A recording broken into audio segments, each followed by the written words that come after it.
Hello and good morning. Happy Monday to you. Monday, March 21st. Welcome to the start of our next week. I hope you guys had a really awesome weekend. Mine was absolutely, I'm as busy, I think, since Thursday. So I've been nonstop, but it's been good stuff. So I hope you guys had the same. Today we're going to be talking about depression. But more importantly, how to actively deal with depression. Depression takes a lot of different avenues, takes a lot of different layers for all of us, because how it affects me is going to be very different than how it affects you or how it affects other people. Because depression really comes into play with it can create those patterns or loops that happen in our brain that makes us kind of want to not do anything, not be in a, be in a situation of being progressive, but rather we start to be regressive. So today, this is what we're going to be talking about, is some ways that maybe we can get on top of this.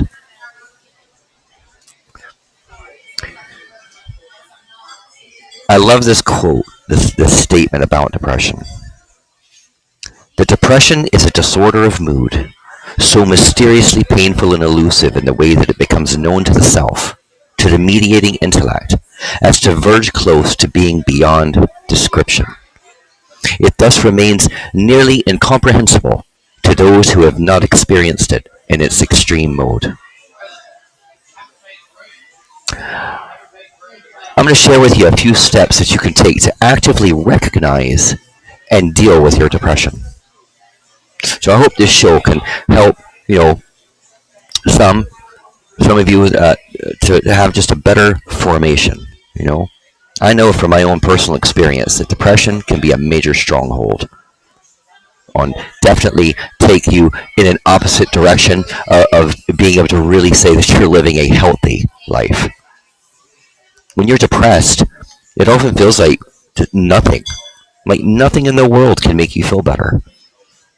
And depression is a devious disorder because the symptoms that it creates can discourage you from completing the very action or seeking the help that could begin your recovery. Lack of energy, low self-esteem, dwindling excitement from,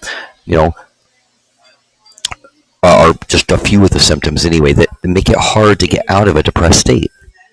And for anyone experiencing, that really dark, heavy feeling of just being stuck, it's important to remember that depression is a very common and highly treatable disorder. And by treating it like any other physical disease and taking the action that will destroy the parasites infecting your mental state, you can conquer your depression. So I'm going to share with you 8 steps. 8 steps in trying to do that. The first is recognize and conquer your critical self-attacks. Depression is often accompanied by a critical self-destructive mentality that interferes with and distracts us from our daily lives. So when depressed, people tend to accept this negative identity as a true representation of who they are. Many people fail to recognize that this sadistic point of view is actually the voice of a well-hidden enemy within, often called the critical inner voice. Internalized early in life, this inner voice functions like an over-disciplinary parent, holding us back and keeping us in one place. To begin this process, it is helpful to think of those destructive thoughts as being like the parasites that keep you in bed when you're sick with the flu. Don't listen to these attacks when they tell you not to pursue your goals, to isolate yourself, or to forego an activity that you enjoy. This gives the voice even more power over you. So instead, when you notice these thoughts and attitudes starting to intensify and take precedence over your more realistic, positive ways of thinking, it is essential to identify them as an alien point of view. Ask yourself, would you think such cruel thoughts about a friend or family member who is experiencing the same struggles? So by having compassion for yourself and recognizing this inner voice as a destructive enemy, then you can begin to see who you are more clearly and realistically. Next is think about what you could be angry at. You see, a lot of people don't used to bring that point around and say, oh, I'm not angry, I'm depressed. Well, it's stemming, though. It's stemming from multiple things sometimes. Now, while some experience depression as a continual state of sadness or increased painful emotions, some depression can come in the form of a state of numbness, a lack of feeling that weakens all excitement and smothers your potential to feel joy. Suppressing or cutting off emotions could be a defense against something that you aren't comfortable feeling. Many people who suffer from depression are actually masking a feeling of maybe anger, and that anger, it's turning their rage towards someone else on themselves. Anger can be a hard feeling to accept, as from a very young age we are often told it is bad to be angry, that we need to behave, don't throw tantrums, don't get in fights. While acting abusive is never acceptable, feeling anger is something that is totally a natural part of our everyday lives. By acknowledging and accepting or discussing your angry feelings, you're going to be much less likely to turn those feelings against yourself or allow them to lead you into a depressed state. It's okay to feel the anger. It's also okay to express the anger in a productive way. But when we start taking that anger and we're going to hold on to it, we're going to box it. I'm not going to deal with that right now. I don't want to feel that right now. It's making me feel all these other negative things. But you start holding on to it. Well, when you harbor feelings like that, listen, they don't just sit in the box quietly. They're growing. They grow and they grow and they grow. And one day they're going to start. That thing is going to. It's going to knock the box off the top off that box, It's going to start spewing into other areas of your life, other emotions that you feel. And we don't want that. So don't harbor. It's okay to feel. And sometimes we're going to be angry. Sometimes we're going to have that feeling of anger. That's human. That's being human. The next point here is be active. Be active. When you're depressed, your energy levels can just drop drastically. But the last thing that you want to do when feeling down is to keep yourself from getting up. It's a physiological fact that activity fights depression. So get your heart rate up. Do something 20 minutes a day, 5 days a week. And that has been scientifically proven that you will feel better emotionally. Listen, exercising increases the neuroflexibility of your brain, which helps to elevate your mood. Even just getting out of the house for a walk, game of catch with your kids or something, take a trip to the gym, is medically proven that doing those methods will improve the way you feel. So on the flip then, while we want to be active, the next point here is do not isolate yourself. Don't withdraw to the dark corner of your room. Don't go lock yourself in the closet. When depressed, you may hear thoughts telling you just to be alone. Keep quiet. Don't bother people with your problems. Nobody wants to hear all that jazz, And again, these thoughts should be treated like parasites that try to keep your body from getting healthy and your mind. Now again, I speak from personal experience of doing this. And I can tell you, do not listen to those voices. When you feel bad, even if you feel embarrassed, confiding in a friend or just voicing your struggles can lighten that burden and begin a process of ending your unhappiness. Listen, talking about your problems or worries is not a self-centered or self-pitying endeavor. Friends and family, especially those who care about you, will appreciate knowing what's going on.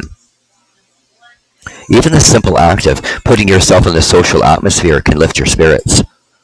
Go to a place where there's people, who may have even similar interests as you, or even just to a public spot.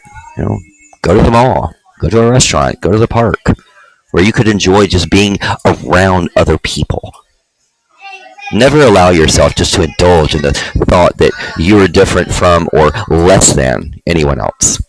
Everyone struggles at times, and your depression does not define who you are, okay? Or single you out from everybody else.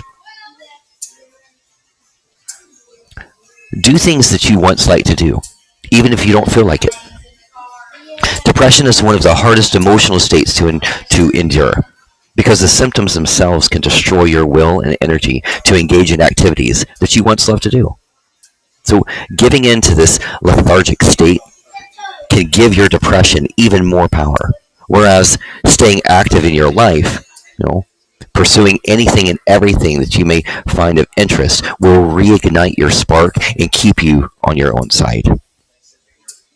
Though easier said than done, the times that you feel most like slumping on the couch are the moments you should force yourself to take a walk, cook a meal, call a friend. If you've ever been depressed before, do whatever it was that helped you feel better before. Coping strategies that have worked for you in the past are a great place to start. Activities that help you calm down and that raise your spirits are important. Even simple things like, baking brownies, taking a bath, listening to some upbeat music. Those things you want to act against the critical inner voice that tells you nothing's going to help. Remember, its only purpose is to keep you from feeling better. That voice. You got to tell that voice to shut up sometimes. Don't listen to that. The other thing here is don't punish yourself for feeling bad. Feeling embarrassed or self-hating over your depression will only increase your symptoms and discourage you from seeking help. Your critical thought towards yourself will try to keep you down any way that they can, including by attacking you for feeling down. Like you're wrong for feeling this way. And it's important to take your side and have compassion for yourself at those difficult times. You can be curious, open, accepting, and loving toward yourself is a much more appropriate attitude. That's much more healthier place for you to be. Take your mental health seriously. Remember, depression is a very common and highly treatable disease. It is just a matter of recognizing your feeling and your emotions. Recognize that you're feeling bad. Recognize that place that's trying to pull you into wanting to be isolated or whatnot. And then find a plan that's going to keep you progressive and not regressive, And the last thing is, if you try things and it's not working, and even if you're talking to friends and stuff, but it's just something's not clicking, that's the time when it's okay to maybe consider seeing a therapist. Talk to somebody on the outside. Talk to somebody that's got some area that can help you. I mean, I have people come to me all the time that we start off with that they're expressing, I'm just down, I'm depressed. I'm not happy. I have no joy.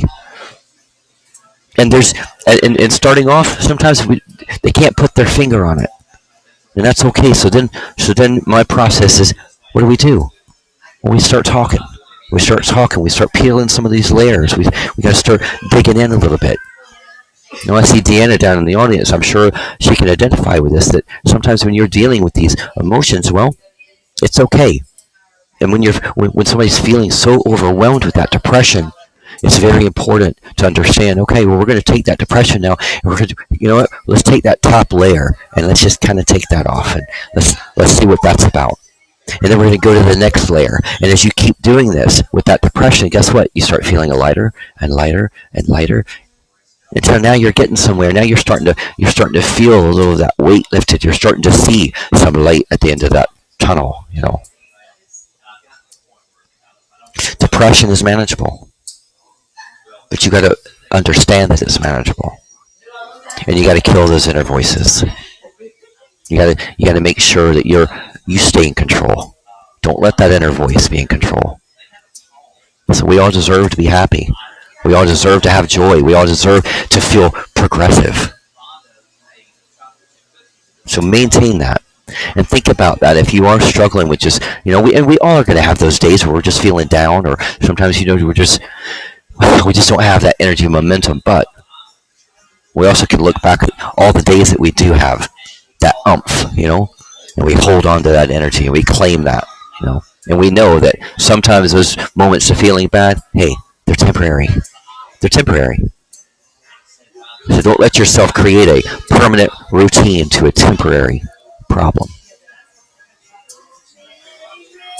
Now, that's what I have for you on this. I would like to open the stage up. If anybody wants to come up here and chat with me a minute, share anything on this topic, you're more than welcome. Um, Otherwise, yeah, I'm hoping that. Oh, I'm so glad you came up. Yeah, let's hold on. Bring in Deanna up here. There we go. Good Hello, morning. happy Monday. Happy Monday. Yeah, so you were talking about this, and one of the things that I spoke on this morning, I have a clubhouse room that I'm working to move over here because I think it would be such a great show over here.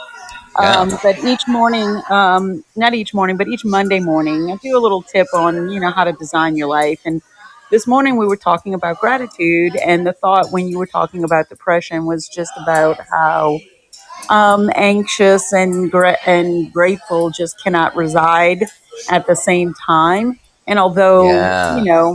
where we are is just where we are, it's not who we are. And Hmm. recognizing that allows us to really kind of look at whatever we're going through, like zoom out and kind of take a look at it and recognize we don't need to live here.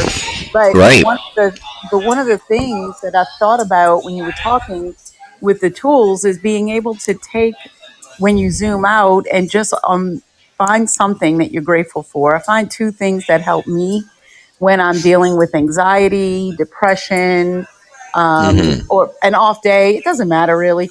Um, is that I find something that I'm grateful for and I find a way to be of service. I feel Yeah. like when you kind of find your gratitude and then focus outward on what you can do, how can I help someone else? It it it kind of shifts everything, and Hmm. it's just one thing. I mean, there's something to be said about taking your downtime. Oh yeah. Just Yeah. Yeah. Yeah. every now and then you might need to veg out and just like let your mind rest by filling it with things like Ted Lasso or Schitt's Creek, but There you go. you know, I love it. but Yes. um, I felt like this topic of gratitude and being able to like understand that gratitude is a state of being, Yeah. and that you can exercise that and take action anytime as a choice, and it would help to offset some of those moments or places in time that you find yourself, down. And I mean, Yeah. I'm not a psychologist like you. I totally understand that there are people who clinically have to deal with this in different ways, but I do think there's lots of ways we can help ourselves, even if that's the case. Absolutely, and I love so much that you brought. I love that you brought up gratitude. Listen, gratitude and having gratitude, being able to have that space, that is one of the most powerful personal seeds that you can plant within yourself. Absolutely, gratitude is a very healing process for you, for your mental state. But yes, absolutely, I firmly believe that, and because listen, the more you can find that gratitude, the more you can find that place of, hey, I'm going to be thankful. I'm going to be, I'm going to exercise this. I'm going to pour this into my world. Well, that's healing, and that's also that seed that you're planting, that you're going to get that harvest back as long as you plant with intent. But yeah, I love that. Real Skinny, welcome to the stage, man. How are you doing? I'm doing great. How are you? Doing fantastic, sir. Hello, Deanna. Good morning. Hey, Skinny, you sound a little far away. Oh, it's probably this headset. Oh, there you go. Yeah. All right. Just wanted to say real quick. I said on a show earlier this morning that I commended people who were, who could ask for help. There was a time in my life when I didn't ask for help and I should have, and like I said, it almost cost me my life. Um, but I'm learning a couple of different things now. One thing is it's okay to not be okay. as contrite as that sounds, I never knew that before. You know, um, I kind of walked around with that stigma that most men walk around with for whatever reason. You know, you never cry, you never show weakness, you never show feelings, you don't you don't do those things. So I didn't know that it was okay for me to not be okay. You know what I mean? And I'm learning to own those feelings when I have them now and face them, confront them, and do something about them, and just keep moving in that direction. On another thing is, I've learned to try to live my life now just by treating people the way I want to be treated, and never treat anybody in any way that I would ever want to be treated. You know, um, and just put out the right kind of energy is one of the main things. But I guess, a while back I had to ask for help. Well, really, I didn't even get to ask for help. I was to the point I was going to ask for help, and they actually offered the help, which Deanna knows that story. And it's just, it's a mind blowing situation, a life changing situation. And mental health is a very, very, very important thing, something I take very, very seriously. And especially with, even rebuilding my life right now, I have to remind myself it's okay to not be okay, and it's okay to ask for help, and it's okay to talk to somebody about it. And that helps me more than anything, just talking to somebody else about it. So I just wanted to throw that in there. Absolutely, man. You just brought up such several really excellent points here, and and a lot of people do, they get misled down that path of like, I can't feel this way, or we shouldn't feel this way. And hey, we're all human, and we're all going to have these feelings and emotions. That it's okay that you do feel them. And in regard to talking, listen. I mean, I do want to share this bit because I think it addresses perfectly what you just said. But talking is a powerful way of combating those feelings and depression. And if you feel bad, don't let anybody tell you that it's no big deal or that you'll just get over it. There is nothing shameful about recognizing that you have a problem that you alone cannot seem to resolve, and to seek some help in doing that.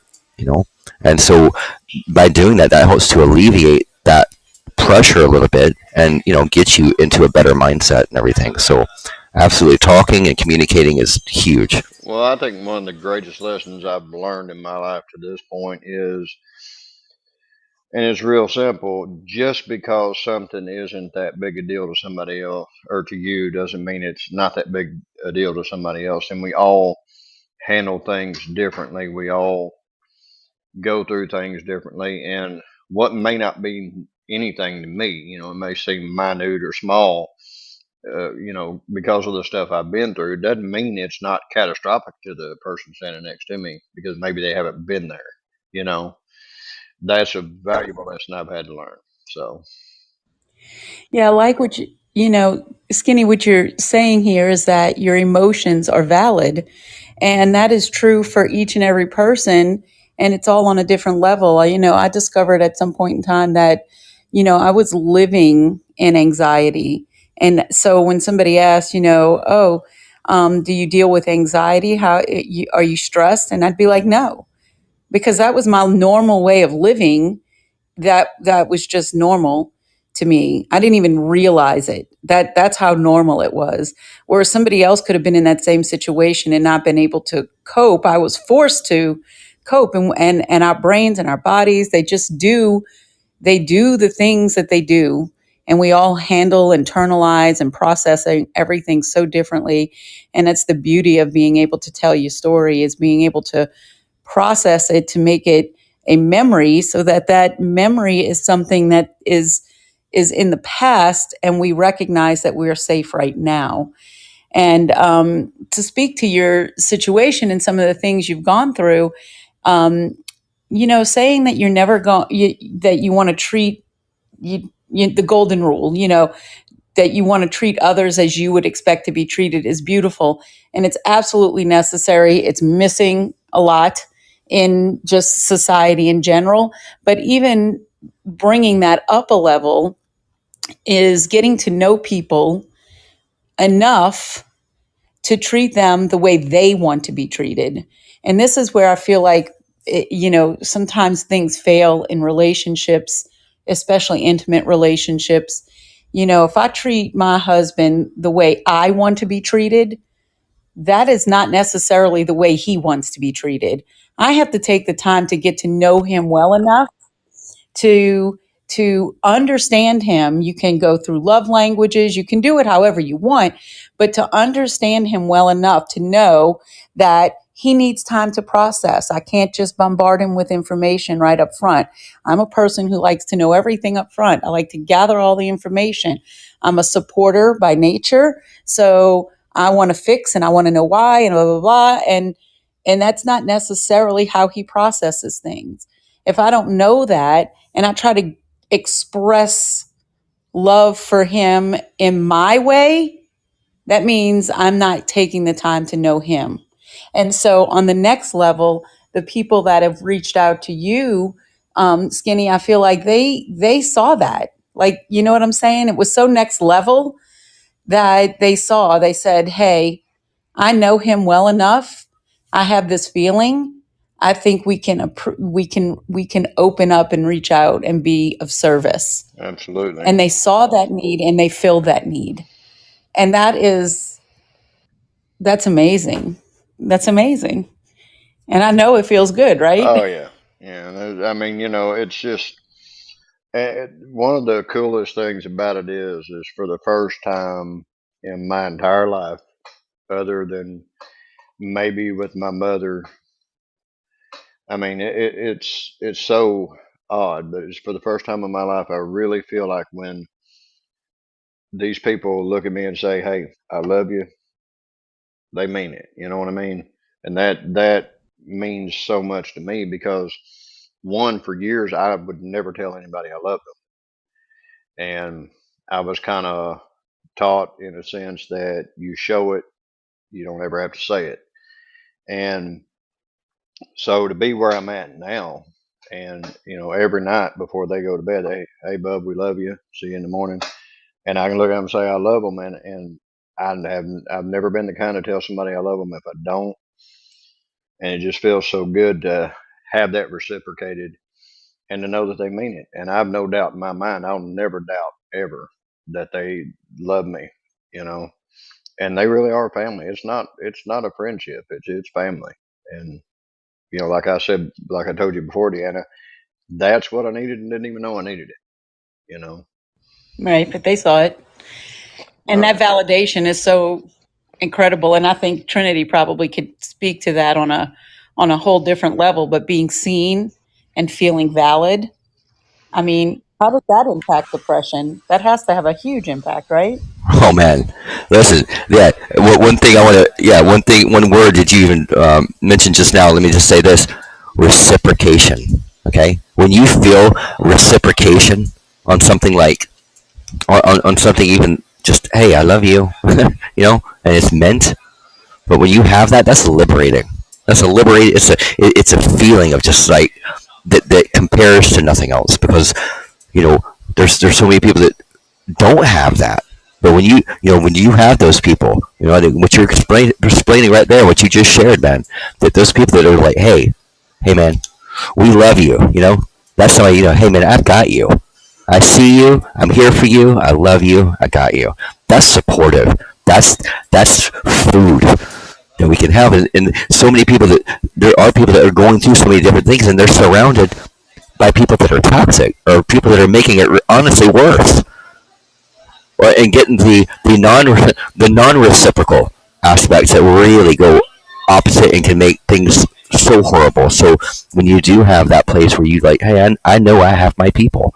I know I've got my family. You know, like my family, the people that are really there for me, that really are that when they say I love you, you feel it, you know it, it's there. It embraces you and it heals you. It makes you better. It makes you feel better. And then whenever you're able to give that back out, I love the fact, Skinny, you said that you were never really that person to be like saying I love you, But now when you do it, how liberating is that?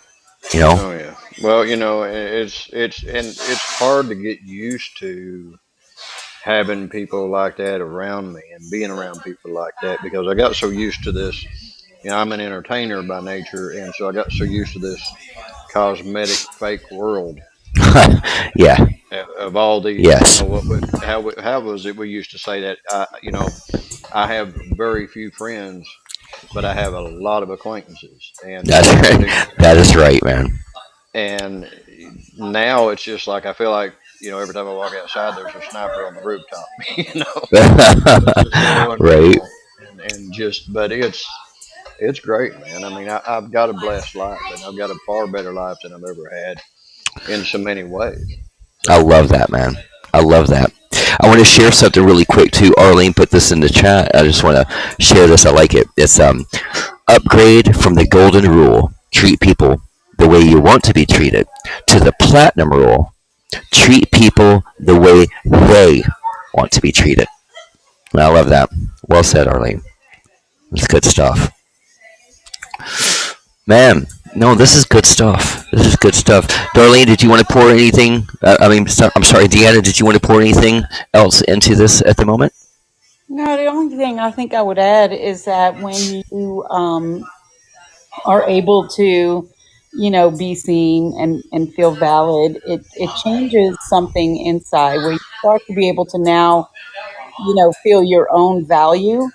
Whereas, a lot of times, one of the things you deal with, especially in um, depression, if you've come from trauma, any of these areas, you feel worthless. Oftentimes, you feel like you've lost yourself. Like Absolutely. Kenny is saying, like, he lived in this world of, like, the cosmetic world, right? Mm-hmm. It's all fake. Nothing's Yeah. real. It's a filter on everything.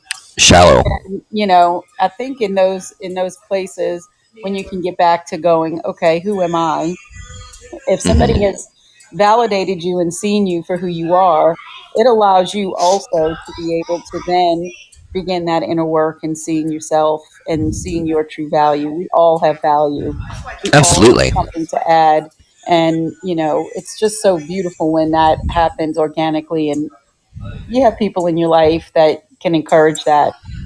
Yeah. That's I think that's amazing. So, and I think having you here, Trinity, is amazing. And I'm just going to put this shout out because here you are every day coming on here with your, professional background, being able to just add tips and tools and support to people in everyday life that can tune into this or tune into the replay and just learn, and, I appreciate that, love. things to work. So appreciate this show a lot.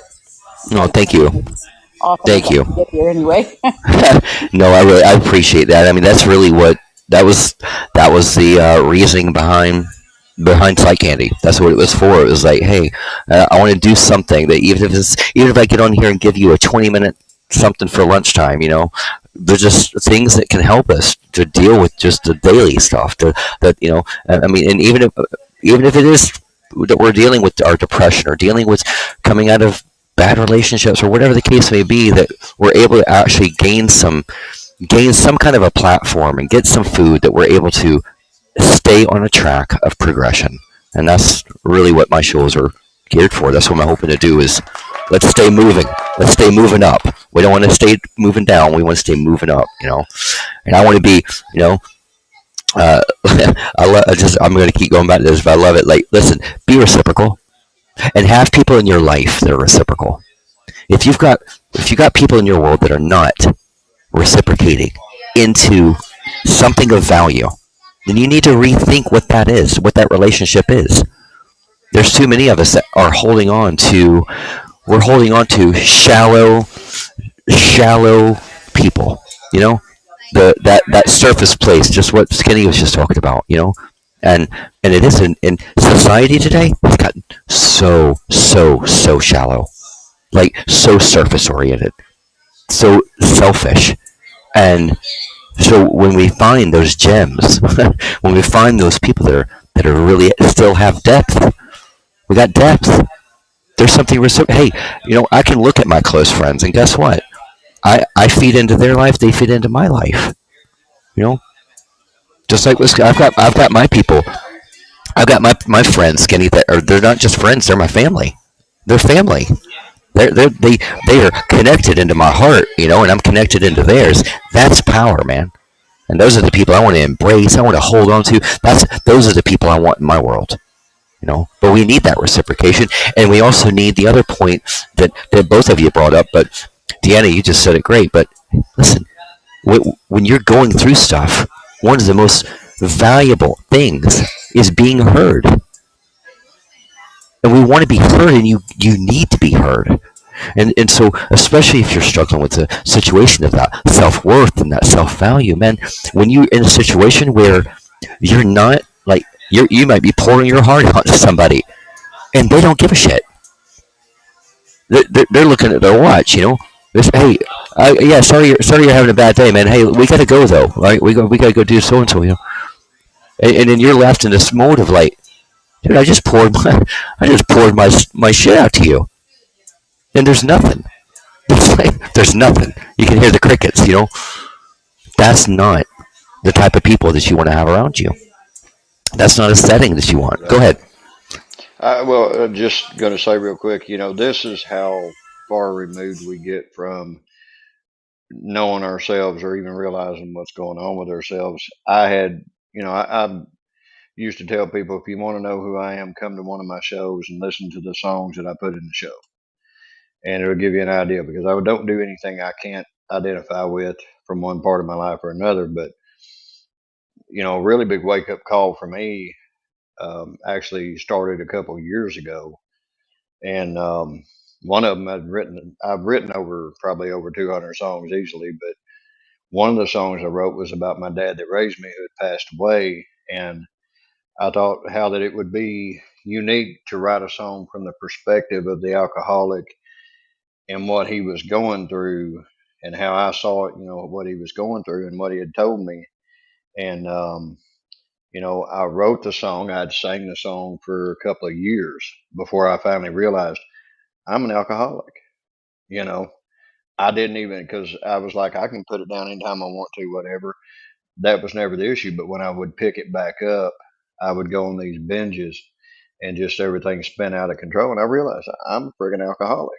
You know, I wrote this song about my dad, but in a way, it felt like I was writing it about myself and didn't even know it. The other song I'd written was about a previous relationship where I'd held all these feelings in about what I seen that was going on between her and I, and so forth. And I wrote this song, and I'm like, yeah, I like this song. But it wasn't until I heard somebody else sing this song that I realized what I was even writing the song about, you know, because at the time it was just words. I didn't have a connection to it. I was just writing it down. And it was like all of a sudden I woke up and realized, wait a minute, I wrote that about me and her. So, I had all these screwed up feelings, but I wasn't saying anything. I had no channel to say anything. And it just came out in the song. But I just wanted to share that with you because, I'm not sure what it all means, but I remember those being very unique. And those are my two favorite songs that I've ever written. Wow, that's powerful, man. That is powerful, and I do I feel that story so much because I'm also a musician and played music my whole life, so I love that. And music, though, music is. I mean, I know you know this, but I mean that is an outlet of its own. But I think I think that's so powerful though. Like I could have an entire show with you, Skinny, just talking about the song you just talked about that you wrote for your dad. Like that's deep Yeah. because yeah, because when you do that and you're letting when you're writing a song, I mean you're digging in. You're digging into some areas maybe that at that moment you're not even aware of all the areas that you're tapping into, but then all of a sudden, yeah, you Right. start hearing it or seeing it after the fact. You're like, wait a minute, I didn't realize I opened those 16 other It's doors in almost this like you're song. sending yourself subliminal messages and don't That's know right. it. That's right. You can, and in addition to that, though, when you really have that kind of an aspect that you put into a song, man, think about this. How many other people are going to hear this song now that can relate and identify, Right. and dude, and now you're helping somebody else open up 16 doors and so forth and so on. It's good stuff, man. Well, the idea behind it actually was, I'd been listening to some newer country music at that time, and I thought, shit, they're writing stuff about partying. They're writing stuff about drinking and partying and having a good time. They're writing stuff about, maybe after. and all that. But they're not writing anything about being in the throes of alcoholism and what it's really like and what it can become. For my dad that Right. raised me, he lost us, he lost his family, his home, he lost everything, and all he had essentially at the end of the day was the bottle, and it became his woman, it became his friend, it became everything to him. Yeah. And I Yeah. watched him go through that, and I thought it would be so unique to write a song from that perspective for a change because you never really heard that, at that time. And, it's just like I had to do it. And I didn't realize in my own personal life that was happening. And then like, immediately after his funeral, my mom had said to me, she said, son, you need to take a long, hard look at things because you're mirroring him in his life. You're going down that same road. And even then, I didn't get it. But when one night when I was reworking this song and going back and listening to the playback, then it's like, shit, it dawned on me. This was as much about me as it was him, you know. So it's astounding Wow. to see. That's awesome. Well, while I'm thinking about it, I'm just telling you, I'm telling you now, I'm going to hit you on Instagram because I want to link that. I want to hear that Yeah, song, man. man. I really do want to hear that I'm song. on Instagram. It's Skinny's into the real. I think you can look it up that way, or just I think I'm already following you. Yeah, because I'm on maybe. the, yeah, I think I'm already following you there. But, dude, thank you so much though for that share. Really, I mean, that's I powerful. appreciate it, man. That's Appreciate the powerful. opportunity. Absolutely. Yeah, and I know it seems like I've always got a lot to say on a lot of these shows, and Deanna knows that. But it's just and that's why I'm hoping to get to be a creator soon because there's so many things I want to do, and so many experiences I've had I'd like to share and put out there. It's Kenny. I'm excited to hear them too. I really am. I'm so excited to hear that. So yeah, we need to let's all go on a pro creator for Skinny campaign so we can get him creator status kind of quick. But that would Appreciate be a that. no, that would be a good thing to do, man. That's truly, man. That's powerful, and music is powerful. I mean, listen, Oh yeah. that's it. Yeah, when you write and you're able to just you're just digging in. Well, you're helping yourself, and you're also helping all the people that are going to hear it. That's power. That's power on its own. Yeah. Well, well, man, thank you so much for your story, Deanna. As always, I thank you. When you come up here, you always have, you know, you always give some great food too. So you come and sprinkle your own candy in here, and I love it. And but yeah, Oh, but I like guys, sprinkles. I like that. yeah, yeah, we got to have our sprinkles, man. You got to have the sprinkles. Don't give me plain Jane. I want some rainbow sprinkles and the whole 9 yards. So yeah.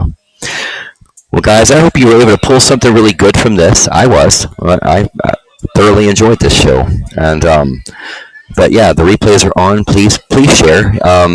I'm trying to branch this into a couple of different areas that we're going to be doing, and for the rest of this week. And I was asked recently because I was going to be doing a week long summit talking about. I was going to be talking about like uh, coming out of narcissistic relationships and then what you do after the fact. And I had to put that on hold a little bit because I really wanted to have certain things in place. And I've got some special guests that are going to be coming up, but I am going to be going into that topic probably next week. So you can watch for that. And so yeah, so stay tuned for that. But guys, I love you to death, and sending everybody in here bright blessings, love and light. I hope your week is starting off absolutely amazing for you, and I will see you every day this week at 11:30 a.m. right here on the fireside. Talk to you soon. Cheers.